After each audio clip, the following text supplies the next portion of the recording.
तर संभाजीनगरमधील पर्यटक लहान मुलांच्या जेवणासाठी थांबले आणि त्यामुळे वाचले। पहलगाममधील हल्ल्याचा संभाजीनगरमधील मगरे कुटुंबाने थरार सांगितलाय। हल्ल्यानंतर सैन्याचं हेलिकॉप्टर रात्रभर हवेत गस्त घालत होतं असंही त्यांनी सांगितलं।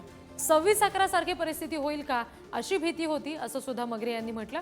पहलगाम इथे झालेल्या हल्ल्याने पर्यटकांमध्ये भीतीचं वातावरण पसरलंय।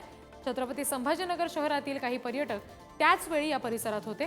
त्या ठिकाणावर सुद्धा हल्ला झाला, त्या ठिकाणावर सुद्धा ते जाणार होते, पण लहान मुलं थकलेली होती त्यामुळे जेवण करायला थांबलो आणि गोळ्यांचा आवाज कानावर पडला। त्यामुळे रात्रभर सैन्याचं हेलिकॉप्टर हवेत गस्त घालत असल्याने परत हल्ला होतोय का काय अशी भीती सुद्धा मनात असल्याचं मगरे कुटुंबियांनी सांगितलंय।